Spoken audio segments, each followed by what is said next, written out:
Felicitous greetings, fellow fanatics. Welcome back, ladies and gentlemen. I'm Adam the Fanatic, and today we're taking a look at Summer Camp, a deck building game by Buffalo Games and Puzzles. In Summer Camp, 2 to 4 players will be competing to get the most victory points by participating in 3 of 7 camp activities. We'll get into the specifics of each activity in a little bit. To set up, you'll begin by putting together the board. In addition to the lake board section that you'll have at the top, you'll also shuffle up the 9 path tiles and deal them out in a 3x3 grid beneath the lake board. Take the participation merit badges and stack them with the lowest value on bottom and the highest on top and place them on the first lake. If playing with only 2 players, skip the 4-point badge. Repeat this process with the Camp All-Star badges in the second lake, this time skipping the 6th badge if there are only 2 players. Take the Schmoes, Scavenger Hunt, and Spare Time cards and put each into their own piles. They're called s'mores, Buzz. Right, of course. After that, each player takes a player board along with 3 meeples that match its color. Place 1 on each path, just next to the path for a 2-player game, onto the first space for a 3-player game, or onto the third space of each path for a 4-player game. Each player takes a single snack bar token to start. Put the rest within easy reach of all players. You'll also give each player 7 copies of the Lights Out card. These will go into their starting deck, but you still need 3 more cards for such. At this point, players need to choose 3 activities to run at their camp. This can be any combination of the 7 that come in the box, but the rulebook suggests using cooking, outdoors, and water sports for your first game. For each activity, you'll take out the 4 Move 1 cards and give 1 to each player for their starter deck. Any additional Move 1 cards will go back into the box. The rest of the deck will be shuffled out, and you'll deal out 2 cards from each activity to make your market, arranging 1 beside each path to indicate which path represents each activity. You'll also take a number of badges equal to the number of players and place them at the end of the matching path. The top right corner of the lake board shows you which merit badges to skip when playing with less than 4 players. Each player should now have a starter deck of 10 identical cards. After shuffling them up, choose a player to go first. They'll take the starting camper token and then draw 3 cards to start. The second player will draw 4, the third will draw 5, and the fourth player will draw 6 cards to their starting hand to mitigate the advantages of going first. And with that, you're ready to begin. During your turn, you start by playing any or all of the cards in your hand. When you play a card, you may either play it for the effect listed on the card, or you may choose to ignore the effect of any card to instead play it for 1 energy. This includes those Lights Out cards that have no effect, so effectively they are just used for 1 energy each. Energy is used to purchase cards, with the cost of each card listed in the bottom left-hand corner. The cost can range anywhere from 2 to 8 energy. When you purchase a card, simply place it into your discard pile. If you have any snack bars, you can also spend those for 1 energy each. But snack bars have the advantage that you could save them for a future turn, but you may never have more than 6 of them in reserve. You can purchase as many cards as you can afford in a single turn, but you do not reveal new cards until the end of your turn. The other common action you'll be taking is to advance along a path. Many cards will simply instruct you to move 1 to 3 spaces along a designated path. Simply move the matching camper meeple that many spaces forward.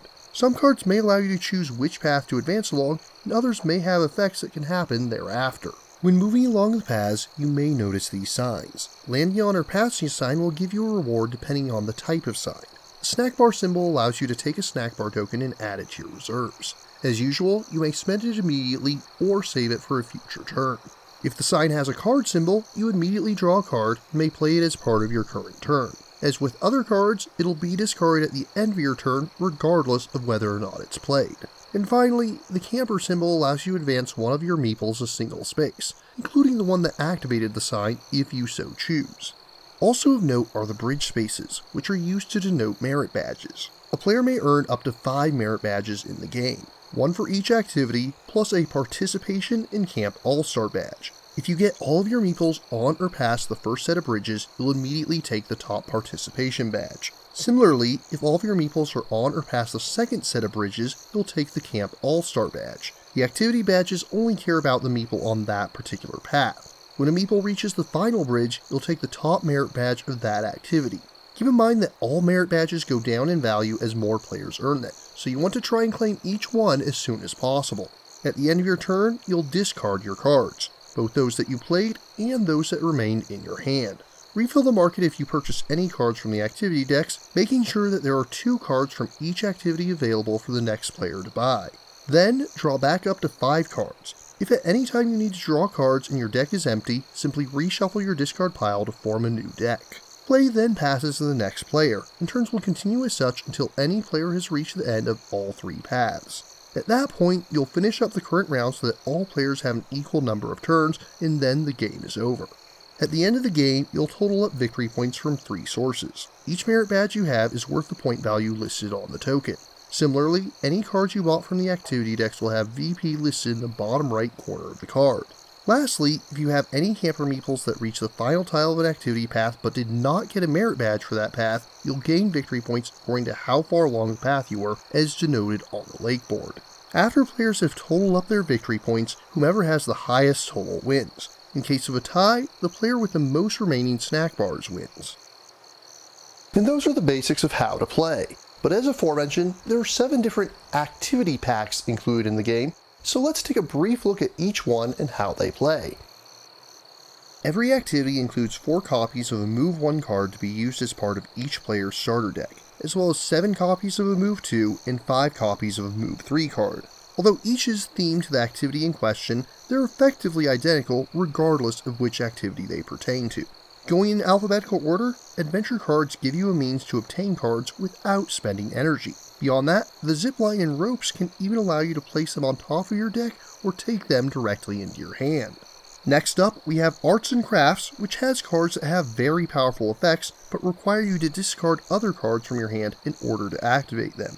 Obviously, this makes them great to pair with cards that give you extra card draw. Then we have Cooking, which is all about energy production. Some of them simply produce a lot of energy with no frills, while others give you ways to stock up on snack bars. Onwards to Friendship, these cards are cheap and have very powerful effects, but grant your opponents a benefit as well. This can either be in the form of a direct benefit for all players, or forcing you to place the card in someone else's discard pile instead of your own after you play it. On the flip side of that, we have Games. With Tag and Capture the Flag, you'll advance a camper and gain a bonus for landing on a space that has another camper in it. On the other hand, Dodgeball and Tug of War both have some Take That effects for those who want a more in-your-face game. On to Outdoors, these cards will give you extra card draw, as well as a way to search for cards from your discard pile. And finally, we have Water Sports, which is all about extra ways to move your campers. As some of you may have already noticed, unlike most deck builders, there is no deck thinning in this game. Once you add a card to your deck, it's there for the rest of the game. Period. To mitigate this, don't forget that the base pack does include those scavenger hunt cards, which are essential for avoiding those lights out cards later on. On to component quality, the game is mixed. We'll start with the weakest part, the cards themselves. They're definitely the biggest mark against this game in that they're fairly thin, especially for a deck builder where you're constantly going to be shuffling the cards over and over again. Tokens, on the other hand, are quite solid and even embossed to make them pop a bit more, just like with real patches. The artwork and meeples all look nice, with the boards matching the aesthetic, and everything organizes quite nicely.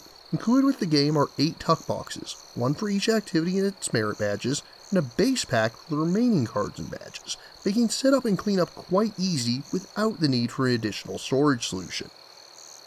All in all, Summer Camp is an enjoyable game that works as a great entry into the genre. It's simple enough that newcomers can jump right into it, and the activity packs give it a fair bit of variety. It doesn't bring much new to the genre, but the snack bars do give you a way to store energy for future turns, and the lack of deck thinning does force you to think about the mid and late game differently than you typically would approach a deck builder. Components are mostly solid, aside from the obvious exception of the thinness of the cards, which is a pretty big misstep for a deck builder.